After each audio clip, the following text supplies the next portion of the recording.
Welcome to day 10 of the school year.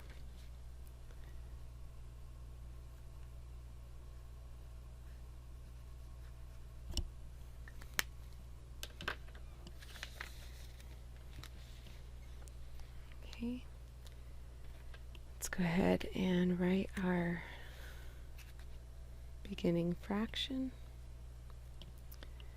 Okay, today is our 10th day of school out of a total of 180 school days. Okay, let's find the factors of our numerator. Our numerator is 10. Two factors we always know are 1 and the number itself. And then using the commutative property of multiplication, we can do 10 times 1. Now we're going to go through our divisibility rules in an orderly fashion. So after 1, we try 2. So we want to make lists, but we want to go in order so we don't miss any. The rule for 2 is that it ends in an even number. 0 be an even number. So 2 is a factor. 2 times 5 and 5 times 2. Now we only need to check the counting or natural numbers between 2 and 5. That would be 3 and 4. So first we try 3. 3, 6, 9, 12. No, 3 is not a factor because 10 was not in that list. Now we try 4. 4, 8, 12. Again, 10 is not in the list, so 4 is not a factor. Then we get to 5, and we are done. Let's go ahead and list them from least to greatest. 1, 2, 5, 10. Okay, so I have 4 factors. That is more than 2 factors. Prime is exactly 2. Composite's more than 2, so it is composite. Now we're going to figure out what our greatest common factor is between 10 and 180. We're going to start with our largest factor of 10. Your groups do not have to look like mine. You just need to make sure there's 10 in each group and that you keep the shaded separate from the unshaded, because if they mix together we actually are adding fractions within a fraction, and that's more work than we need to do.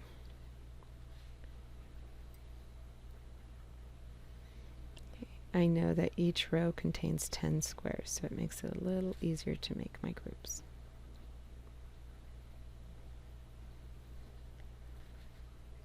You can always count them, but using reasoning and logic can often help you get to the solution faster. Okay, every square is in a group, so that means 10 is our greatest common factor. So let's go ahead and count up our total amount of groups. We have 1, 2, 3, 4, 5, 6, 7, 8, 9, 10, 11, 12, 13, 14, 15, 16, 17, 18. And I have one group of 10 shaded in. Okay, so we've done the division with our model, divided everything into groups of 10. Now we're going to divide by our algorithm. The whole thing we put into groups of 10 and the shaded part. Okay, so 180 divided by 10. Well, 10 times 10 is 100. Number's the same, zero's the game. We're on top, no need to stop. 8 times 10 is 80. Number's the same, zero's the game. And then 10 plus 8, we add those partial quotients, we get 18. Okay, and then for our numerator, 10 divided by 10. Well, there's one group of 10 and 10. 1 times 10 is 10. Number's the same. 0's a game. Add our partial quotient. We get 1. We need to check our answer.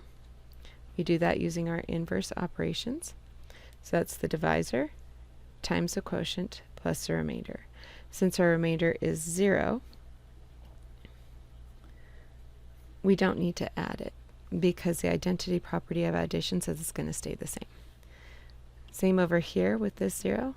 Divisor times quotient plus remainder. don't really need to add it. Okay, whenever you're multiplying by a 10, it's just moving everything over a place. So you just need to put down your placeholder, and then it's 1 times 8 is 8, and 1 times 1 is 1. So the 10s moved over to the hundreds, the 1s moved over to the 10s, and then we put a placeholder in the 1s. Every place to the left is 10 times greater than the place to the right. And then here we actually have the identity property of multiplication, that anytime you multiply by 1, it stays the same. So 180 matches my dividend up here. 10 matches my dividend up here, so they both check. That means my denominator is definitely 18 and my numerator is definitely 1. Okay, let's go ahead and fill in our data collection page. Okay, still in trimester 1, week 3. Today's date 8/21/19, and our fraction for today is 1/18. Let's get out our number line. This time we did groups of 10. Let's go all the way over here. And this is our 1/18. Make sure it's right under the line. And we have an equivalent fraction in the 5s, because that is also a common factor. There's 2 as a common factor, so there's an equivalent fraction there. Then here, 10 out of 180, those equivalent fractions, but this is the one in lowest term because this is our greatest common factor. All right, let's go ahead and put our number line away, erase worksheet, and thank you for joining me.